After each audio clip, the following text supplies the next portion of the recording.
consistency and commitment was easy for me because I always jumped into the deep end of the pool. I figured out what the temperature was later. And so I had to alter my methods.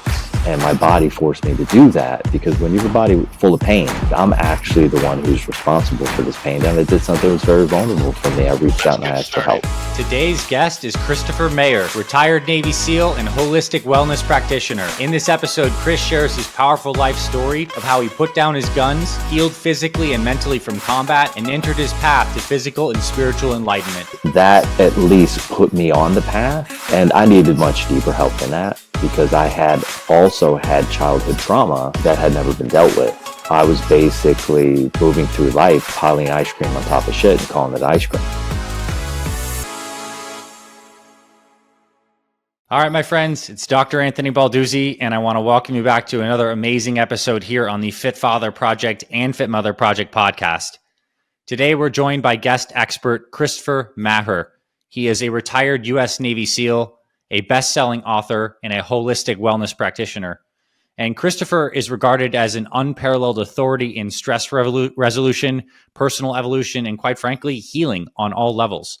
As we're going to hear in today's episode, Chris had his own healing journey, obviously as a SEAL and elite athlete. And as you can imagine, that beat up his body to quite an extent that he was in a lot of pain and had to turn to this journey of self-healing that led him into traditional Chinese medicine, Qigong, as well as integrating other Western healing practices to arrive at his own system that he calls True Body Intelligence, which is a technology and system for healing on all levels that fuses the physical understanding of soft tissues in the body, but also deeply addresses the mental, emotional, even spiritual dimensions of ourselves that show up as this totality of our stress, of things we're holding on to, and how we can actually get to the root cause of being well on all levels. So I am prepared for a deep conversation here. I think we're going to get into a lot from a man that's had a lot of range of experience. So Christopher, welcome to the show.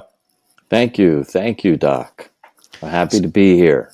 I saw in one of your previous interviews that I listened that someone said you went from Navy SEAL to sage. And I thought that was a nice little thing. Yeah. It's probably something you didn't imagine you expected. So because we're all fascinated with Navy SEALs, talk to us a little bit about what got you into that, what the life of a SEAL was like, and how this kind of helped guide you in the early part of your life journey into this understanding of stress and healing. Yeah, what got me into that was I was helping a friend move, and in their basement, they had a biannual magazine about SEAL training. And on the cover of the magazine was like 5, 6, or 7 or 8 boat crews, running down the beach with a telephone pole on their shoulder, green pants, white t-shirts with their name written in the center and the grimace on their faces. And I looked at that, and literally within 0.2 seconds, I got a really strong guttural hit that was for me. And I knew that environment, that community was going to stretch me.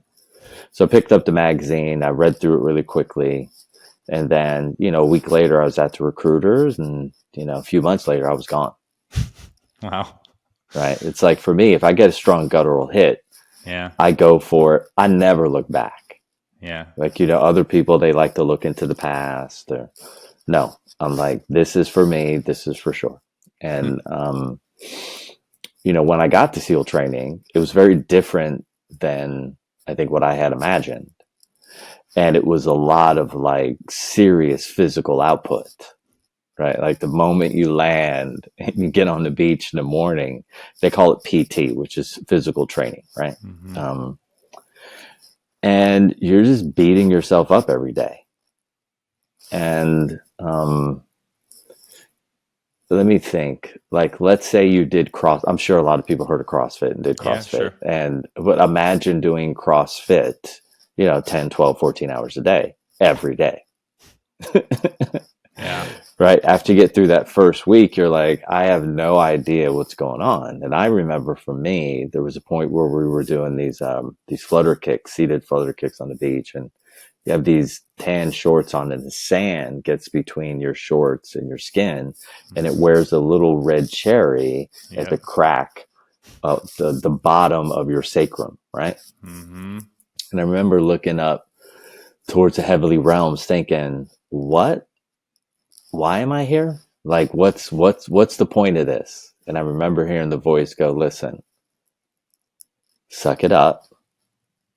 I need you to go through this. It'll make a lot of sense many years down the road.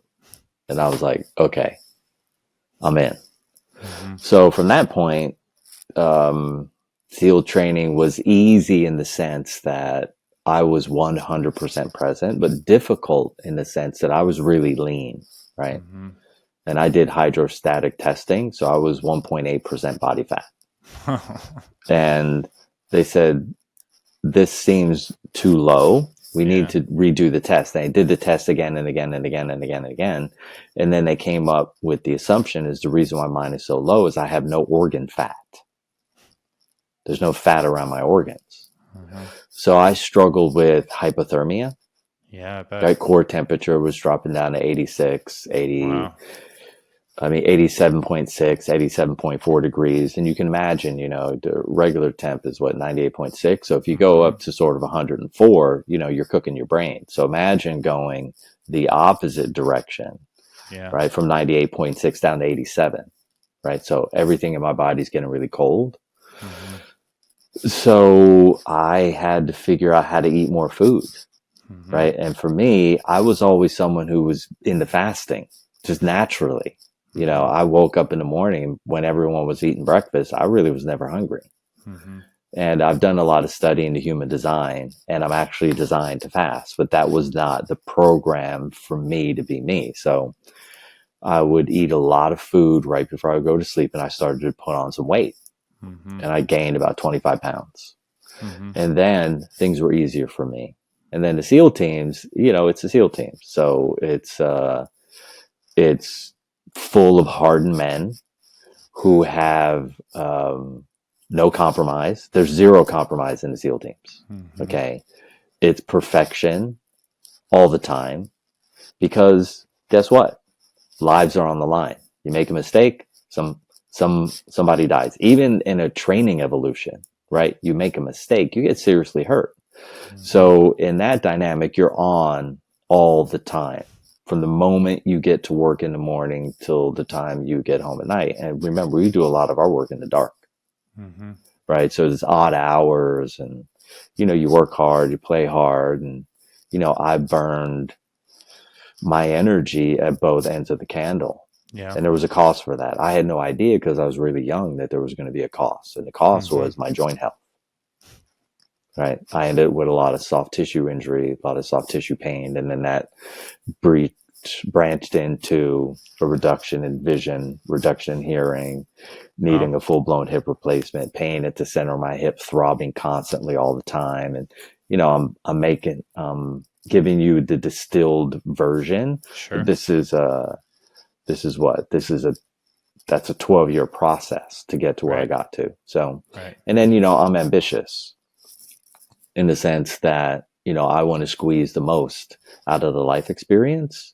Mm-hmm. And so then I shifted out of the SEAL teams into wanting to run track and field again. So found a coach, joined a team, and started training hard. The challenge is that I was applying strategies from SEAL training to training for what for me was going to be an Olympic dream. And none of that manifested. And the reason why is because I only had one speed, which was all in all the time. Mm-hmm. And even though I was out of the SEAL teams, I was still living like a SEAL team lifestyle. Go hard, right? Go hard, go hard. You can do that if you're like a ultra distance marathoner, right? But when you're talking about peak speed and plus conditioning and finesse, you have to use your body in a completely different fashion. And I failed to be able to make that adjustment soon enough in order to make my dreams a reality. So that was a struggle. That was frustrating. You can imagine everything that I put my mind to, I was able to achieve easily because I had a strong work ethic. Mm-hmm. And, consistency and commitment was easy for me because I always jumped into the deep end of the pool. I figured out what the temperature was later, right? Because I know how to take high risk. And you can imagine guys that go through SEAL training, make it into the SEAL teams, also high risk individuals, right? Yeah. They're willing to put everything on the line in order to achieve and experience what it is they want. Yeah. And so I had to alter my methods, and my body forced me to do that, because when you have a body full of pain, at one point you're going to wake up and go, oh, how am I co-creating this? Like, I'm actually the one who's responsible for this pain. And I did something that was very vulnerable for me. I reached out and I asked for help.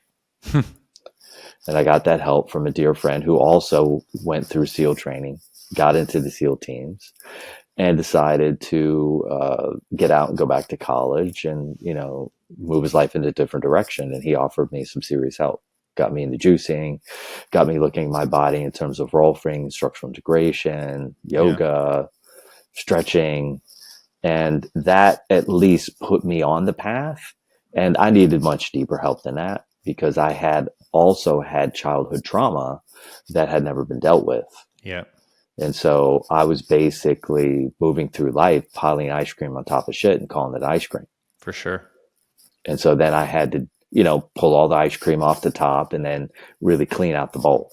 Yeah. And that took some time. I devoted 6-7 years of consistent effort of 5-6 hours a day, just removing stress, tension, and distortion out of my body, my brain, and my nervous system, and seeking help from anyone, from a naturopath, from an osteopath, from a body worker, from yoga, from qigong, from tai chi, from traditional Chinese medicine, from Taoist practices, from breath work, from Feldenkrais, from the Egoscue method. I mean, I looked under every available stone and fallen tree in the woods to see if there was some value.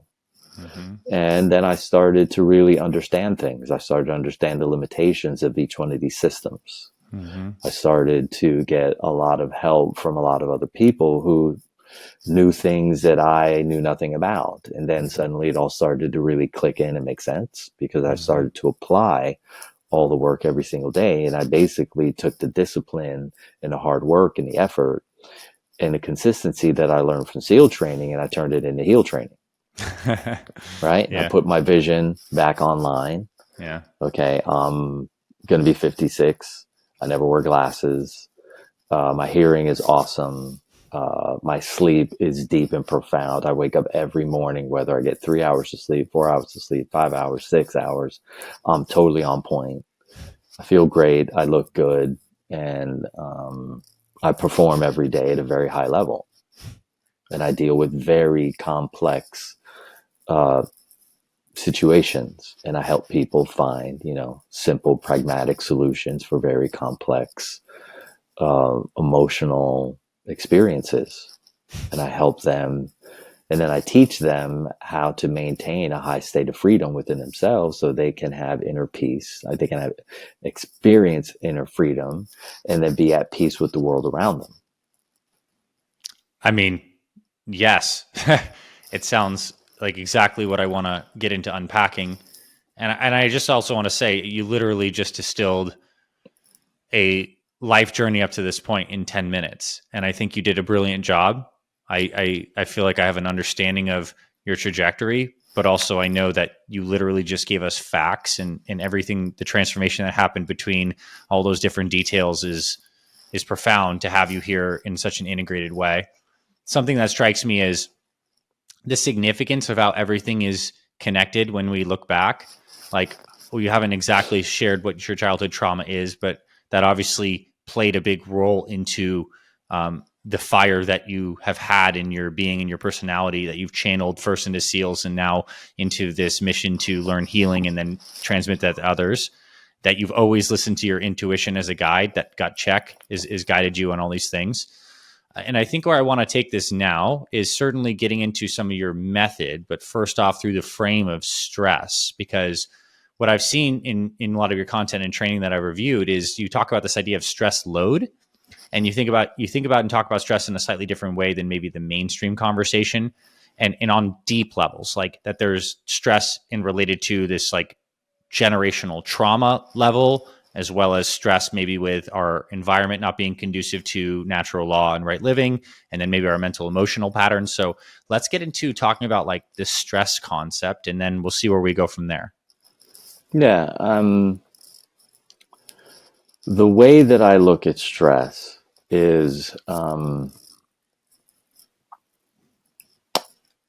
imagine you have a load, right? So some form of weight, Mm-hmm. right? And it's sitting on a 2x4 between two benches. Mm-hmm. Okay. And then every day you decide to add a little more.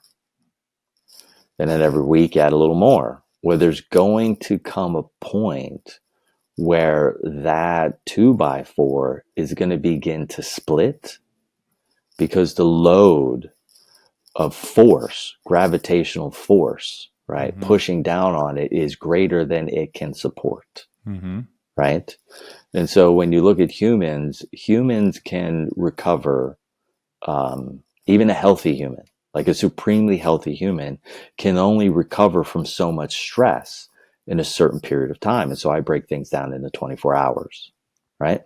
So you've got your daily accumulated stress load, Mm-hmm. and then you have your lifetime accumulated stress load. And your lifetime accumulated stress load is made up of what?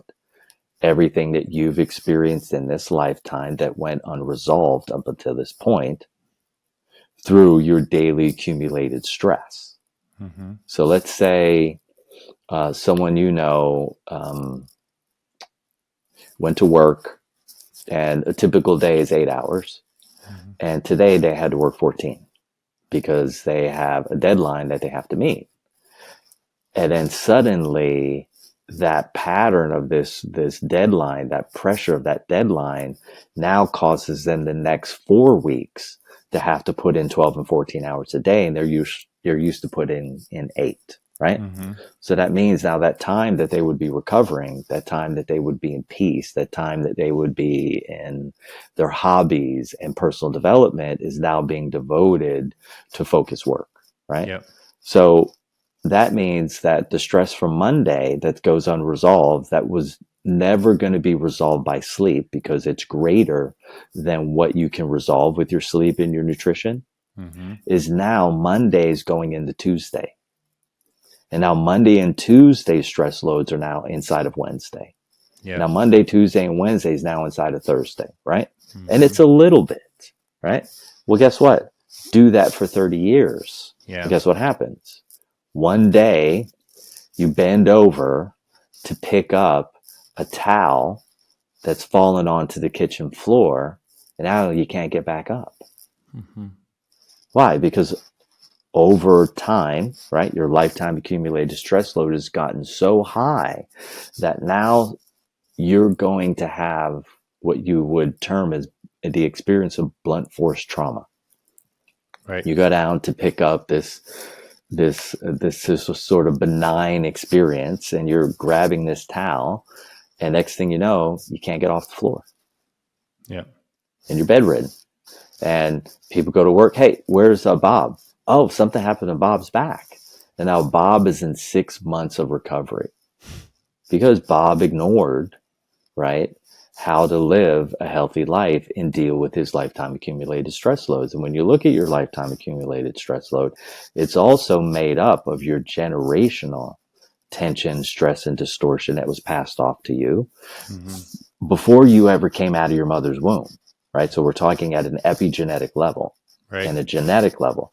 Then you've got environment, right? Yep. So your parents' inner deficiencies, their fears, their insecurities, and their limiting beliefs for the first 13 years that you're in that environment, because you're still in a precognitive state of function at some level until the charge on your water molecules changes from negative to positive, as it does when you're 13 and you start the individuation process. So imagine, so now you've got your daily accumulated stress from every day. You've got your environmental stress at an unconscious and subconscious level that's being baked into your nervous system. And then you have what's already been the foundational blocks of who it is you are at a physical, mental, emotional, spiritual level at the genetic and epigenetic level, right? Yeah. Okay, so throw that in, and then add in something that makes it even more complex. Is what strategy you use in order to survive those circumstances, Mm-hmm. right? So, what strategies do people use? Some people use excessive ambition, Yeah. right? Some people use withdraw. Yep. Other people use bulldozing. Mm-hmm. Other people become overly amenable, right? Mm-hmm. Other people become overly adaptive. Other people become overly adjusted, right? And so wherever you're choosing to implement these strategies, then what happens is you start developing a false self-projected survival based expression versus your truest nature. For sure. Right? So every human that you've ever known and every human that I've ever known has been in the same dynamic. And the reason why is because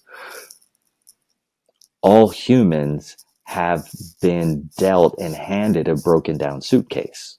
And what I mean by that is the survival based strategies that were passed off from generation to generation are literally inside the baby's body when the baby comes out. Mm-hmm. And all parents have fears. All parents have limiting beliefs. All parents have insecurities. All parents have inner deficiencies. Right? So these states of dysfunction are undebatable. Every Mm-hmm. human is coming into this environment a bit behind the ball curve. Mm-hmm. Okay. And then what happens is we can either address those things at some level or they begin to take us over. How do we know they're taking us over? All you have to do is look at what is your favorite daily acceptable drug. Is it nicotine? Is it caffeine? Is it alcohol? Is it marijuana? Is it pharmaceutical drugs? Is it recreational drugs? Is it sugar? Is it food colorings? Is it preservatives? Like whatever is it all of them? Is it half of them? Right?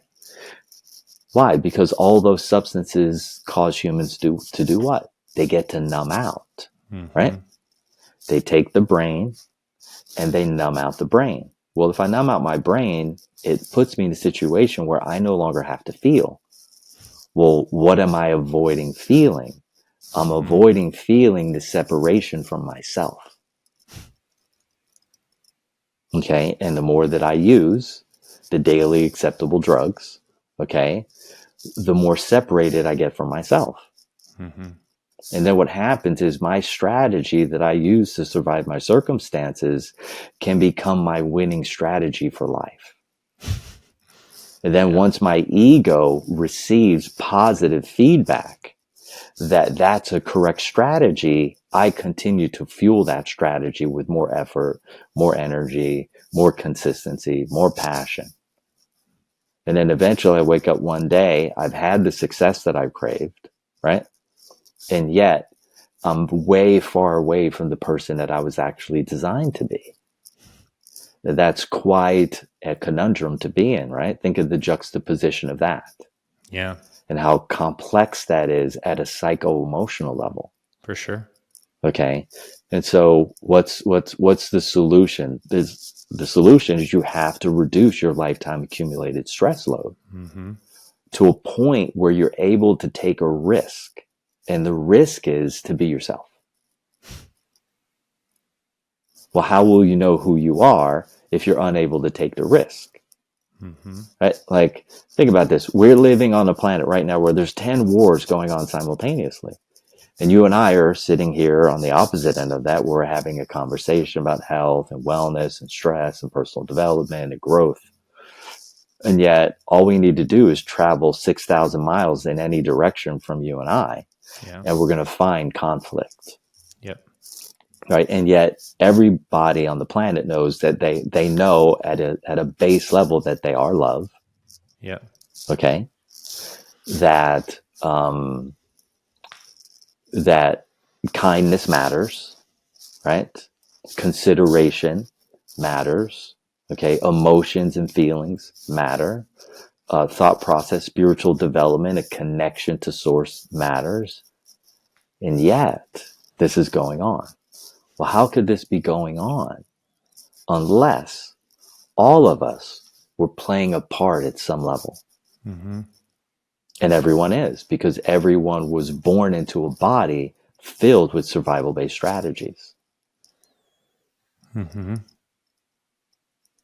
For sure. I'm with you. I'm with you in all of this. And I guess where I want to go now at this point in the conversation is practical frameworks that someone can begin to evaluate, understand, and lighten their accumulated stress burden. Like, where do people start looking? What do they start doing? If doing is even the first step of it, right? Like, because it seems to me there's two parts of this. It's one, there's this deep cleaning up, releasing, Yes. realigning, lightening that probably happens on the level of the body and the mind and the emotions and consequently the spirit. And then there's how to proceed through life in a clean manner to be your authentic self without accumulating more. And in fact, continually deaccumulating if there's still some left. So I'd love to talk about that in the time we have. Yeah. Those are good questions. And for the listener, the thing you have to think about first is observation, right? Awareness, right? And as you de-stress and de-tense and de-distort at a physical, at a mental, at emotional, at an energetic level, you have an increased amount of awareness. And the question is, what do you do with that awareness? Well, what I did with it is I applied more energy, more effort, more resources to continue to keep lightening the load, as you termed it, right? Reducing. And as I reduced more, I gained more clarity. Mm-hmm. What to do with my time, what to do with my energy, what to do with my skill set, what to do with my resources to benefit myself and those around me. Mm-hmm. And then I use that to then inspire others, to then find others to help them. Mm-hmm. Right. So for me, one of the fundamental aspects of change is you're going to get to a point where you've reached some level of homeostasis Yes. that's high enough where you can start to impact the field around you in Yeah, a positive direction. definitely. And so as I lighten that load, every month, every week, every day, every year, I continue to have more opportunities to impact others around me. Right. Mm-hmm. And so now my motivation is very different. My motivation initially was I wanted to have this experience of getting to the Olympic trials. Okay. Mm-hmm. Well, once I got balanced, I was no longer interested in using my body in that way Mm-hmm. because I had the opportunity to help someone else have the experience of inner freedom and outer peace. And for Mm-hmm. me, that had greater value than the things that I was focused on from my own inner deficiencies. Yep. So now here I am, I'm working with other people and impacting them at a personal level. And then that moves into then teaching, right? Because as you get more free, everyone around you gets more free. And the question is why and how. All nervous systems orientate to the highest functioning nervous system in a collective field, right?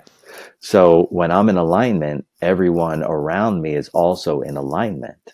Mm-hmm. That is the service. That is the commitment that I'm offering to everyone else so that they no longer have to do all of the heavy lifting that I did.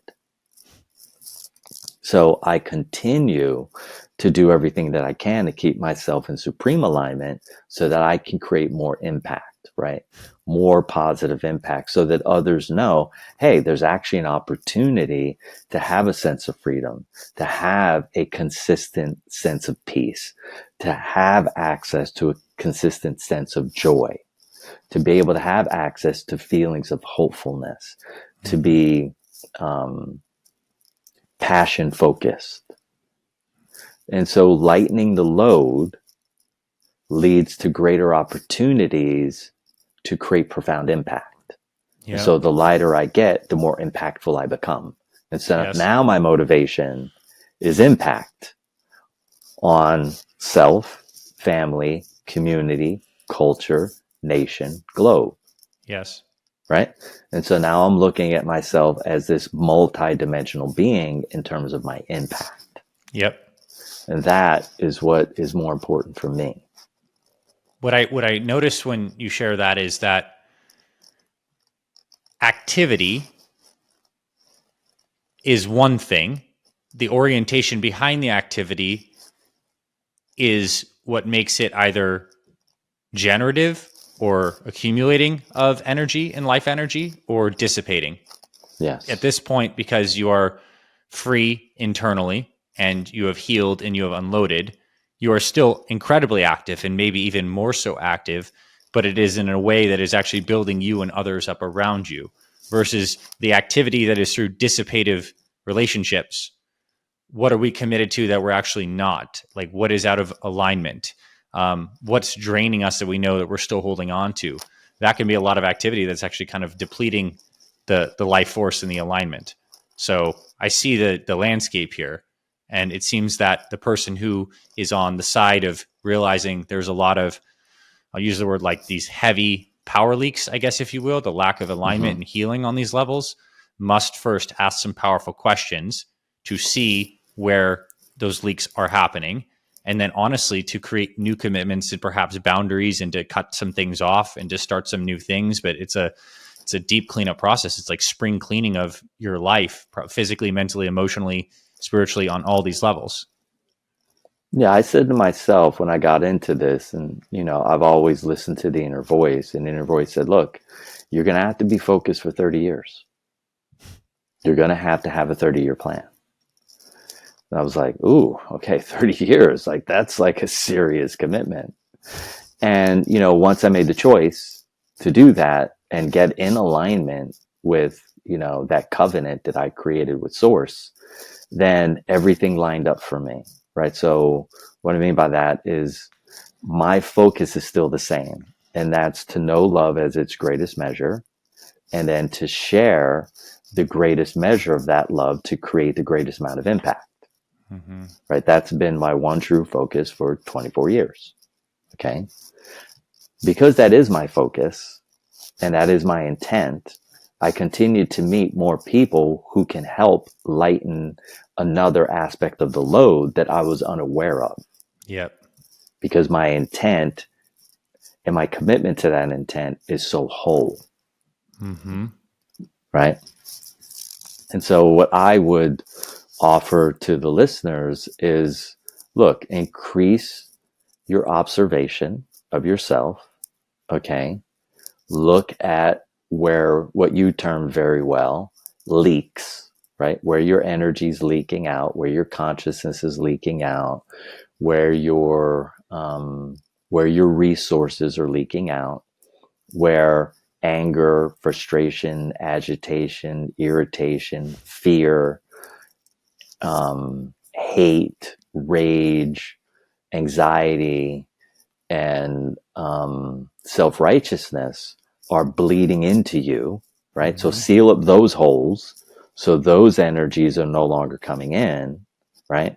And then seal up the holes that are also letting your light, right, leak out in the places where there's actually no more benefit, right? It's like, I could surf every day for 6 hours to learn how to surf, right? Mm-hmm.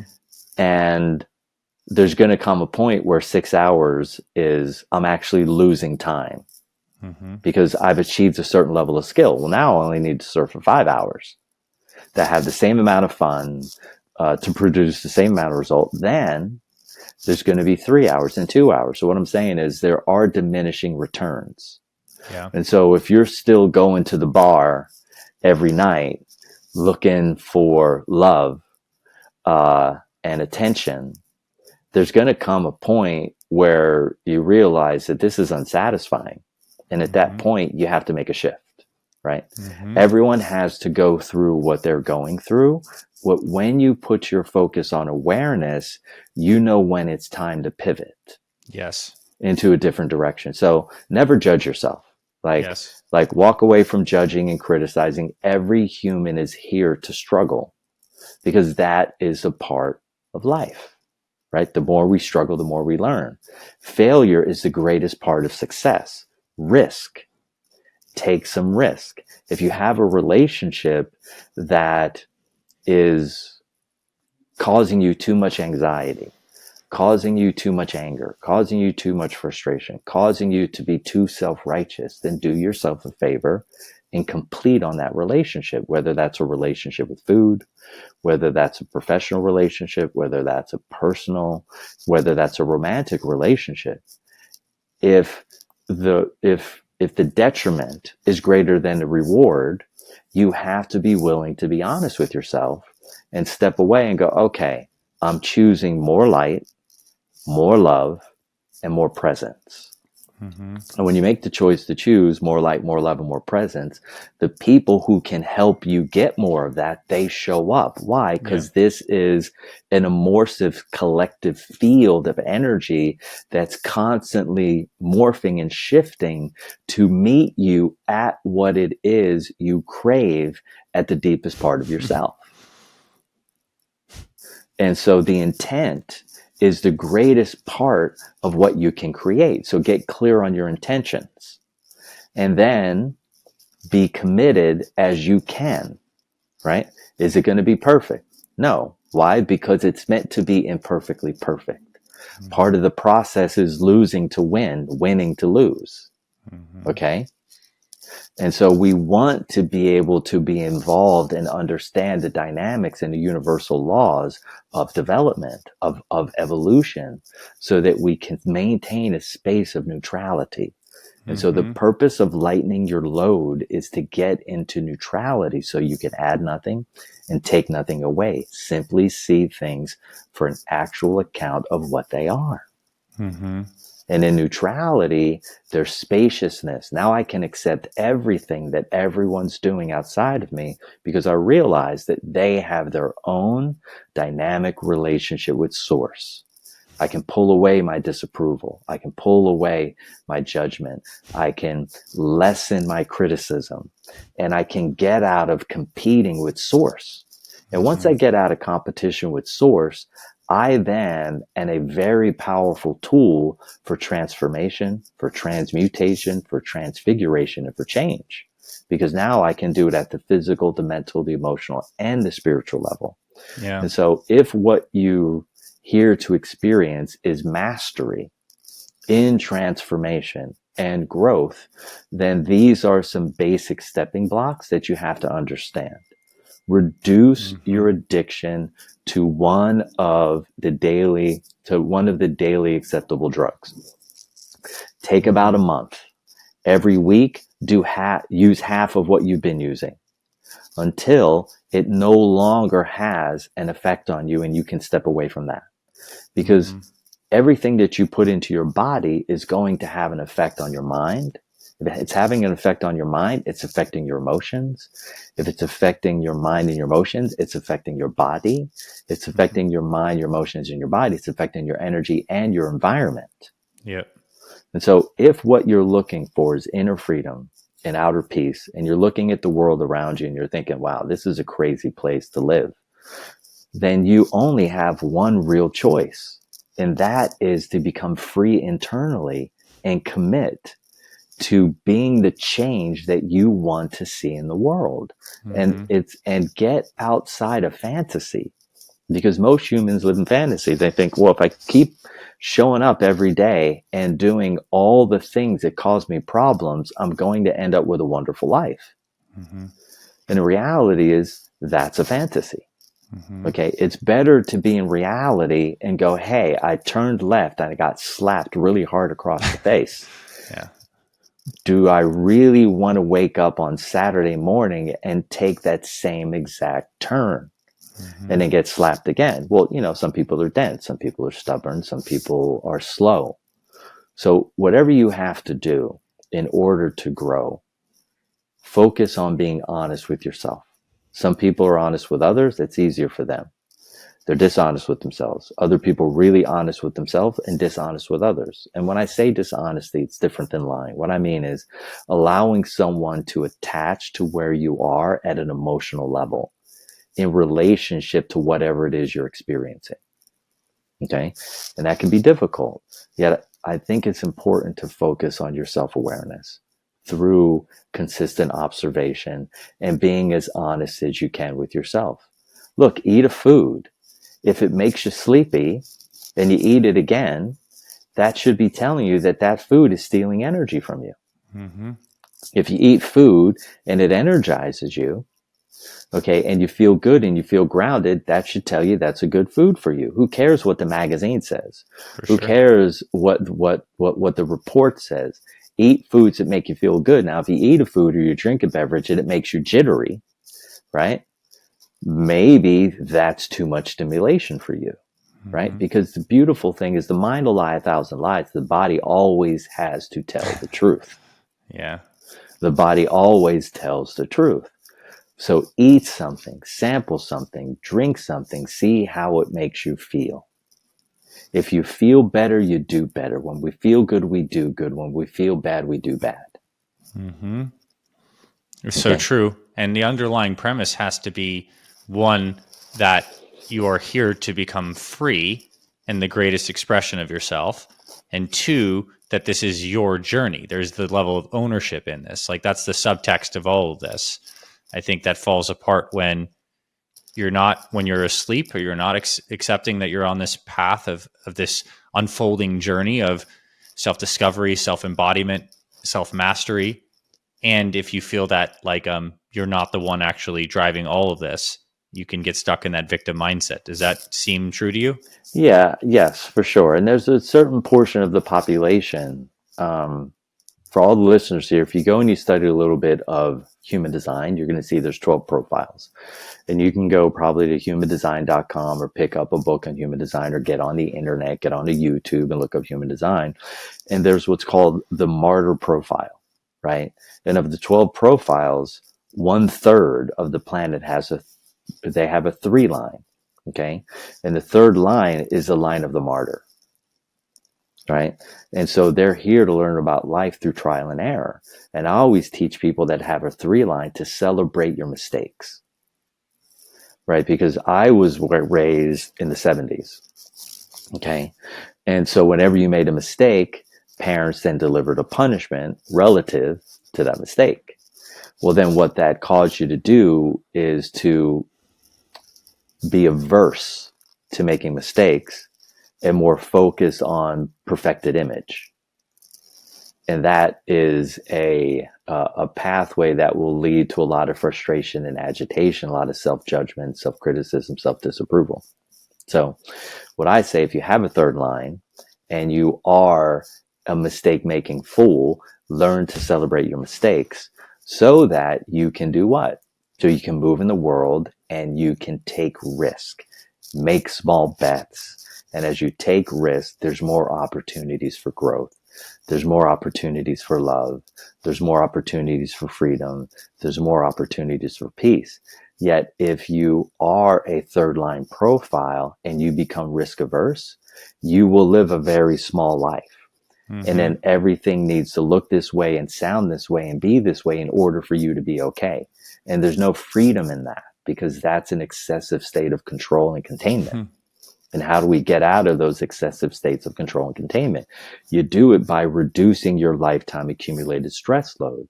Well, why does that make sense? It makes sense because when your load is high, your body's tense. Mm-hmm. And when your body's tense, you're overly contained. And when you're overly contained, you're overly controlled in this very limiting environment. And then you expect everyone to live inside of your box with you. Right. You have to drop the walls, get out the screwdriver, right? Undo all the screws and let those walls fall down. And then step outside of that box and take a little bit of a risk. And a risk would be, hey, I feel unsafe. Hey, I feel confused. Hey, I feel angry because. Hey, I feel overly emotional. Hey, I feel manic and depressed. Hey, I feel a lot of pain. Hey, I feel self-righteous. Hey, I feel like you're doing the wrong things. Hey, I need help, right? These would be taking little risk. And as you begin to strengthen yourself to take more risk, then you take more risk. It's like I was at an event for the Transformational Leadership Council. And while I was at that event, there were all these really amazing teachers and presenters. And so for me, I'm looking around going, okay, yes, I'll take some help from this person. Yep, I'll take some help from that person. Yep, I'll take some help from that person. And when I left the room, when that weekend ended, I left with a little list of all the people that I wanted to work with on certain things about myself that I know are desiring to have more transformation and growth. Mm-hmm. So now I have a whole nother team of people that are coming in and feeding me in the areas where I'm hungry. Mm-hmm. Okay. And so take a risk and reach out and spend your time, your energy, your resources, your skill, and your love in inviting people in who can offer you value. Right. Mm-hmm. And what could be more important in these times than transformation, than change, than transmutation, than transfiguration? Right? Because in order to, when we get into those states, it offers us an opportunity to be able to heal. What are we healing? The thing we talked about in the beginning, the lifetime accumulated stress load that was passed off to you at a generational level from all of the survival-based strategies that our ancestors employed decade after decade after decade for thousands of years. Mm-hmm. Yeah, I mean, I resonate with all of this obviously deeply. I'm nodding my way through this entire conversation. A couple things that come to me from what you just shared recently. One, we all have the sense when we look around that insofar as our culture and our society and the organization of that is a reflection of our individual consciousness that gets like aggregated in terms of organizational systems, perceptions, all these things, that those structures are moving and transitioning a lot right now, fast pace, and it's continuing in this way. So it's like we have the opportunity to move internally with that current, and we are. I think whether we like it or not, but this is a good opportunity in today to do that. Two, the idea that we're taking a risk, it seems to me like we're pushing into this idea of fear of the unknown. And what's interesting is I think it seems like that's a reference point. It seems like a risk from the vantage point of who we are now or what we're identified as now. But perhaps in the tapestry of our whole lives and our truest selves coming through and like the actualization of who we really are at a deeper level beyond that, it's not a risk at all. It was almost like a potential inevitability. So it feels risky at this slice of awareness, but perhaps it was just the risky thing would be to do the opposite of not listening to that, right? So there's a reference. And then the third thing that came to me is this idea that the idea of taking risks to me seems that we must push our energy or the questions or our truth telling into new directions. So we're pushing out with more energy. But to do that, we also must take our awareness and bring it in. So there's this outward pushing of what we do, inward turning of what we're seeing and what we're doing. So inward reflection, outer action. Whereas I think everyone is most people are flipped backwards, where the attention is not on the inside mechanism. It's leaking out through the senses of all the addiction patterns and all the avoidance and all the media. And then all the outward attention with none of the outward action. All the action is staying in this stuck, comfortable spot. Does that resonate with you? Yeah. Yes, a lot. Everything you seem to say makes a lot of sense. You're very good at the distillation process of understanding and rhetoric. And I think the purpose or the place where we're leading to next is receptivity, right? Because when I'm in a state of receptivity, I'm making the observation internally, coming to a state of awareness that I'm in a state of inner deficiency, and then I'm reaching out to invite someone in to then help me shore up where I'm unaware, where I'm weak, where I'm disintegrated, right? And then that then allows me to have a greater state of neutrality, but also trust in the process of my own level of human evolution. And then when people see me doing that, when people experience me do that, they then start to take a little risk. Yeah. And they get motivated because they can feel it. Like every nervous system is reading every other nervous system in 0.2 seconds. Like everyone's at some level is aware. At some level, whether it's a subconscious level, whether it's a superconscious level, or whether it's unconscious level or a conscious level, we're aware of those who are in our atmosphere and what they can provide for us. Right. And so the risk I'm speaking to is find an environment where you're the least interesting person in the room, okay? And allow these other masterful, love-seeking, heart-seeking, purpose-driven beings to come in and impact you with what they've been developing.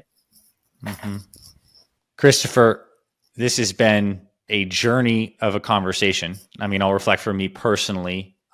What I've loved about this is it's like you've been able to encapsulate so many of these deep truths that I've realized over my last decade of experience into something that's like really accessible and just feels so true. And I know that if someone's still listening to this conversation at this point, they feel the same way. And this is obviously the step one into getting into this deep work. And this is what you help people do.